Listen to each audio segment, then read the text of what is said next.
In this video, I'm reviewing and discussing the latest season of Atypical, Season 3, coming up.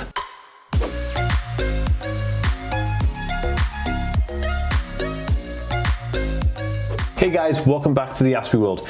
My name is Dan. I have autism, ADHD, OCD, and dyslexia. I make weekly videos on autism and mental health, so if you're new around here and you'd like to learn more, remember to hit that subscribe button by clicking the notification bell. Oh, and if you're also watching over on Facebook, make sure to hit the like and follow button to see daily videos from me. Okay guys, welcome back. Oh, just gonna take a sip of my drink because it's, gotta be hydrated. Atypical. So if you don't know what Atypical is, it's a Netflix TV show about a young man who's going from being a teenager to an adolescent to an adult, and he's on the autism spectrum, and basically it shows like his life between his friends and yada yada and girlfriend and all that kind of stuff. It's very good, and it's currently in season 3 of its running. Oh guys, before we get into it, I just want to say that this video is proudly sponsored by Simple Spectrum Nutritional Support. These guys are amazing. They actually reached out to me because I found these guys on Facebook, and we discussed by email, and we wanted to do a video together because I wanted to show you guys this product. So this is the product. It's this nutrient food supplement that it's very, very nutritious. It's basically a powder that you mix into different foods. You can put it in with like juice, you can put it in with like yogurt, you can put it into pretty much anything. It tells you the dosage on the back and stuff. It's completely gluten-free, it's GMO-free, it's got no nuts, soy, dairy, anything in it. It's no added sugars, no preservatives, no nasties. It's made in the USA. I was very impressed with this product. There's 30 servings in this one. I'm going to leave a link down below, but the reason I think this is very important, right, and any parents watching this who you have kids on the spectrum, is very important for the simple reason is this: when kids are on the spectrum, they have difficulty eating certain foods because they may only want to eat like one thing, like chicken nuggets or whatever. And if they only want to eat one type of food, it's very difficult to get their nutritional balanced diet into their daily foods, basically. So in this, you get everything you need. Like, I am even falling in it for a little bit, like into that rut where I eat certain foods, but I don't actually eat all the nutrients that I actually need. So I do take supplements. And when I tried this, oh my goodness, it's amazing. Way better than anything I could have possibly thought that would come out of a simple supplement like this, but very effective. The company are lovely. The people are amazing. So please check them out. I'm going to be doing more videos with them soon. I'll show you guys a bit more in-depth details about stuff, but I wanted to tell you guys to go check it out right now. It's awesome. You won't regret it. If you want your kid to have some nutrition, some supplement that's going to actually work, this is the one. It's designed specifically for kids on the spectrum, so please go check it out. Okay, so one of the things that you may not know is that when season 1 of Atypical launched on Netflix, they actually reached out to me and asked me to review it and then consult with them a little bit on what I thought about it, and so things that they could improve maybe in season 2 and season 3. And I must say that they did take on board most of my suggestions, and they did a lot of what I said and suggested. So that was pretty awesome, and it was nice to see that kind of progression moving forward. So without further ado, guys, let's get into season 3. Okay, so first off, spoiler alert. I'm probably going to be speaking a bit about the storylines of the entire show, but I don't want to spoil it for everybody. I'm not going to go through the entire thing because I think there's no need to go through the entire thing. I think I need to pull out the specifics that I find relatable in autism and my life and things like that. So we're going to get started right now, but I just want to do a disclaimer. If you haven't already watched it and you want it to be more of a surprise rather than something that, like, I'm going to tell you, then yeah, stop watching right now. Okay, so basically Sam is going to college, and we call it university in this country, and the idea is that he's moving out potentially into going into dorms. He is also away from his girlfriend, he's away from his best friends, and he's learning how to be more independent in certain environments, especially academic environments, which I may add is very stressful.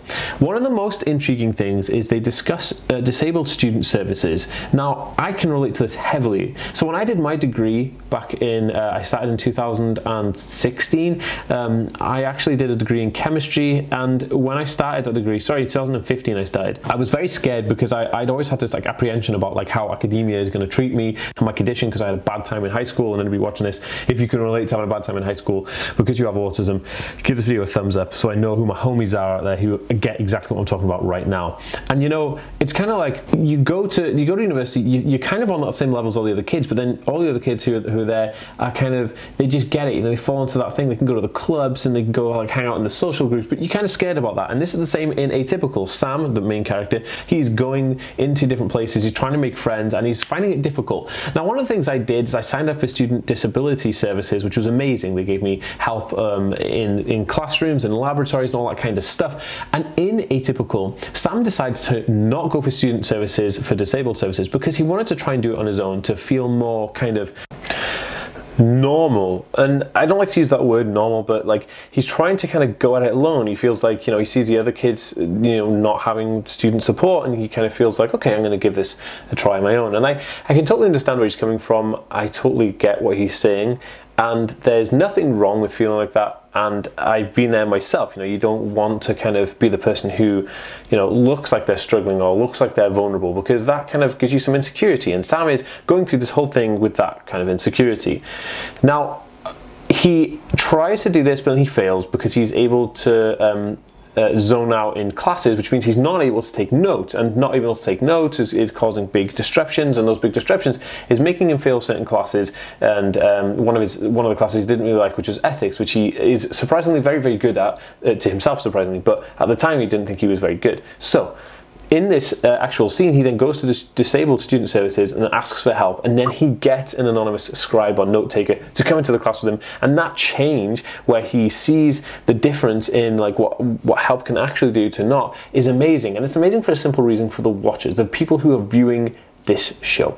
So if you're on the spectrum and you're in school and you're feeling like Sam, it's great because it shows you that relatability where he asks for help, and the help is actually very much needed, and he gets great results once he's had the help, and then things become a little bit easier, because the whole show is him trying to figure things out, like, am I going to be good enough for university? One of the most amazing things I saw from the show was something that I relate to a lot. So before he actually enrolls in the classes, somebody says that 4 out of 5 kids on the spectrum fail university, and he really kind of gets hit by this. And one of the things is that he repeats it over and over in his head, and I can totally relate to this when I feel something that's emotionally compelling, or I hear something that's kind of profoundly absurd. It goes round and round in my head, and I'm like, how can I get myself out of that funk? How do I stop that? And one of the things is that he couldn't stop it. He wanted to go through and finish university and complete it and be the person who could change the game and really just set it apart from everything else, and didn't want to be that failure. His family are great, and they're a great support, so they're kind of like telling everybody like, oh, Sam's doing really well, and they tell Sam that he's doing really, really well, and that's a really good thing to show that family and friends can be supportive if you let them be supportive. But also in there's ups and downs. He is learning new social skills, where they want to do debate, or what they call it, Socratic seminar, I think they call it, where they discuss topics, which is basically a debate, but like a less heated discussion. And he doesn't understand the concept of when to come in and how to join in the debate. And one of the things that I kind of struggle with is, when do I join a debate and end up just like kind of falling for selective mutism and like dropping out of it, or the complete opposite. I'll just go hard at it and I'll say everything and nobody else is allowed to talk because I don't know when to stop talking. That's kind of one of the biggest issues.